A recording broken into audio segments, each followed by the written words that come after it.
بسم الله الرحمن الرحيم الحمد لله رب العالمين والصلاة والسلام على رسول الله صلى الله عليه وسلم الدولة العثمانية በሚወድቅበት ሰዓት ዛሬ ወጣቶች ጋር የኦርቶጎል እያላችሁ የምታዩት የቱርክ ፊልም ማለት ነው። የዛን ጊዜ ኢስላሚክ ስቴት ነበርና ወደ 600 ዓመት የሚሆን ኸሊፋውን አስቀጥሏል። ይህ ኃይል 1924 23 አካባቢ ነው የወደቀው።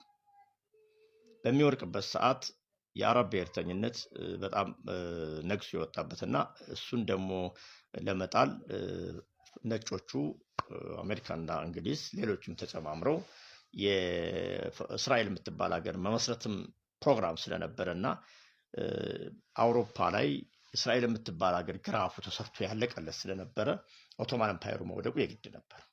ይህን ለማድረግ የነዚህኞቹ ደግሞ የአረብ ብሔርተኝነት ኢንቴንሽን በጣም አድጎ ስለነበረ እነሱን አደራጁና ከዛ ሃይማኖታዊ ደግሞ ሪፎርም የሚፈልጉ እነ ሼህ መሐመድ አብዱልዋሃብ ነበሩ። እነሱን ሁለቱም በአንድ ላይ ያገናኟቸውና በጋራ ሆናችሁ ሀገር ብትመሰረቱ ይሻላል ምናምን አሏቸው። ይሻሉ ኦቶማን ኤምፓየሩን ጣሉት ማለት ነው። ይሄ እዚህ መካከል ላይ ብዙ ታሪክ ነው ያለው። እኔ ባጠራጠር አድርጌ እያወራሁት ነው። ኦቶማን ኤምፓየሩ ሲወድቅ ፖለቲካል ክንፉ እነ አርቶጎል የሚመሩት ነው። ከቱርክ እስከ ሳዑዲ ወይም አጠቃላይ አረቡ ዓለም ውስጥ ኸሊፋውን ይዘው እስከ ሐረሙ የሚመሩት ናቸው። ሃይማኖታዊ ክንፉ ደግሞ በሱሉክ ሱፊያው ነው። በመዝሀብ አሽዓሪ በመዝሀብ ለአቂዳ አሽዓሪያና ማቱሪዲያው ነው። ከዛ አልአይመቱል አርባዓ ያሉ ምሁራኖች ናቸው የሃይማኖታዊ ክንፉን የሚመሩት። ይህንኛው ኃይል እነ መሐመድ ብን ስዑድ ይሄ ንጉሳውያን ቤተሰቡ ሲመጣ ደግሞ ሃይማኖታዊ ክንፉ እነ ሼህ መሐመድ አብዱልዋሃብ ናቸው። እነሱ በሚመጡበት ሰዓት ይሄንኛው ኃይል በሚወገድበት ሰዓት ስርዓት ሲወገድ የነበረው ልዩነቶች ከፍተኛ የሆነ ውዝግብ እንደፈጠሩ ማለት። ይሄንኛው ኃይል ሲመጣ ሪፎርም አደርጋለሁኝ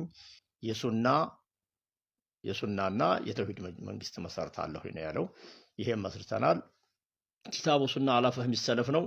ይሄ ከዚህ በኋላ ያለው ቁቡርይ ነው፣ ضلال ነው፣ ኹራፋት ነው፣ ምንድነው ብሎ እሱን አወገዝ። ያው የተባረረ ኃይል እንዴት እንደሚወገዝ እንግዲህ በፖለቲካው ማለት የምታውቁት ነው። ፖለቲካል ኢሹ ስለሆነ በዛ ምክንያት ከፍተኛ የሆነ እንትን ተፈጠረ ማለት ነው። ኡማው እንግዲህ ከዛን ጊዜ ጀመረ የመለያየቱ ሁኔታ ማለት ነው። ዛሬ ላይ ሁነን ስናየው አንዳንድ ጊዜ የሚነሱ ጥያቄዎች አልገባ እንዲሉና ኪታብ ጋር እንፋተጋለን። ኪታቡ የማይገባን ሆኖ ከተገኘ ደግሞ ምን እናደርጋለን? በታሪክ አንጻር ሄዶ ማየት ይፈልጋል። እዛ አካባቢ ላይ ወረድ ብለን ብናየው የፖለቲካሊ የስርዓት ለውጥ በነበረበት ሰዓት የተፈጠሩ ውዝግቦች ለሃይማኖቱም ተረፉት ማለት ነው። ይሄንኛው ኃይል የኦቶማን ኤምፓየር የሃይማኖት ክንፉ ነበር። ይሄንኛው ኃይል ደግሞ የእነ መሐመድ ብን ስዑድ የሃይማኖት ክንፉ ነው። እነሱ እንግዲህ እንደ ሀገር እንደመመስረት ሀገር መስርተዋል። ምንም ጥርጥር የሌለው ትልቅ ሀገር ወደፊትም ሀያል ልኮን የምትችል የአረቡ ዓለም ላይ ከፍተኛ አቅም ልትፈጥር የምትችል ሀገር መስርተዋል። ይሄን መመስረት ነበር የፈለጉት። ፖለቲካሊ ሲታይ ትክክል ሊሆን ይችላል። በኸሊፋውን ሳያጠፉ ቢሆን ኑሮ ግን ሞር ለነሱም ለሌላውም ዛሬ ውዝግቡ አይኖርም ነበር። እንዳለ ኸሊፋውን ማስቀጠል ነበረባቸው። ወይም ኸሊፋውን ማስቀጠል ነው ወይ ደግሞ የነበረውን አስተምሮት በ600 ዓመት ከዛም በላይ ደግሞ የቆየውን አስተምሮት ይሄ ኹራፋት ነው፣ ضال ሞዴል ነው፣ ቁቡርይ ነው ብሎ ማለቱ ለውዝግቡ ዋነኛ መነሻ ሆኗል ማለት ነው። እስኪ እዛ አካባቢ ላይ ወረድ በልና እዛ አካባቢ ላይ ነው እንግዲህ ጥርስ የተነከሰባቸው አጀንዳዎች ዛሬ ድረስ የሚያወዛግቡን ማለት ነው። እነሱ ሪፎርም ብሎ በሰሩት አሰራራቸው ላይ አገር መልሰው ገነቡ እንጂ አገር አላፈረሱም። እውነት ለመናገር አሁን ሃይማኖታዊ ክንፋቸው ደግሞ 100 ምናምን ዓመት ሆኗቸዋል። ዛሬ ላይ በትክክል ባይጨበጥም ሌላ ሪፎርም እያዘጋጁ መሆኑ የሚያመለክቱ ነገሮች አሉ። ሌሎች ሀገሮችና እኛን ጭምር ግን የሃይማኖታዊ ስቴቶቻችንን ብዙ ስቴቶቻችን አፍርሰናል። በመካከላችን በርካታ ይህ ነው የማይባል ልዩነቶችን ሊፈቱ የማይችሉ ልዩነቶች የሚመስሉ ነገሮች ሁሉን ሰዎችን አፍርተናል። ስለዚህ ቆም ብሎ ማየት ይጠይቃል። በአጠቃላይ ወንድሜ እኔ ልንገርህ አንድን ነገር የሆነ ሰው ሲናገር በኔጌቲቭ ሁኔታ ከማየት አንተም ራስህ ወረድ በል እናየው። 20-30 ዓመት ከፈጀብህ በኋላ መልሰህ ብትባነን ጥቅም የለውም። መባነን ያለብህ ዛሬ ነው። እስኪ ከታሪክ አንጻር ይሄን ሁኔታ የውና አለልአቀል ቢያንስ ይሄ ልዩነት እኮ በአብዛኛው የኛ አጀንዳ አይደለም። ልንለያይ ሁሉ አንችልም። ድሮ የነበሩ መዝሃቦች ናቸው። መዝሃቦቹ መቀጠል ነው እንጂ ያለባቸው እነሱ አካባቢ ላይ በነበረው ሁኔታ ላይ እኛ ይሄ መፈጠር አለበት ወይ ብሎ ማንሳት ይጠይቃል።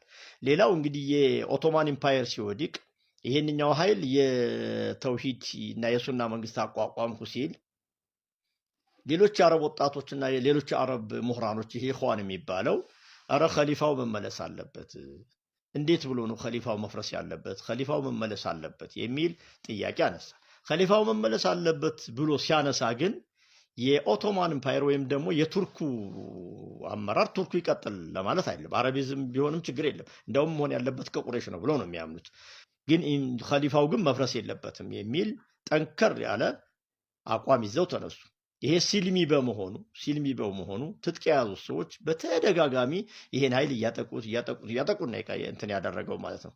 ይሄ ሁላ እኛ አካባቢ ላይ መጥቶ የንትርክ አጀንዳ እንዲሆን ያበቃዋል። ታሪኩን አይተን ለኛ የራሳችን መፍትሄ እኮ ማዘጋጀት ይኖርብናል። እኛ ቀጥታ ቁርአኑ፣ ሐዲሱ፣ ፍቅሁ አጠቃላይ እስላማዊ አስተምህሮቱ ላይ አኢማዎቹ ጋር ሰንሰለቱን ይዘን መቀጠል ነው ያለብን እንጂ የሆነ አካል የሆነ ስርዓት በቀየረበት ሰዓት ስርዓቱን ሲቀይር ለማሳለጥ የተጠቀመባቸውን እንትኖች ሁሉ ይዘን ወደ ህይወታችን ካመጣ ነው በፍጹም ሊሆን የማይችል ነገር ነው ማለት ነው። እና እዚህ አካባቢ ላይ ታሪክ አካባቢ ላይ ወረድ ብሎ ነገሮችን ቼክ ማድረግ በጣም እንደሚጠቅም ነው የሚሰማኝ።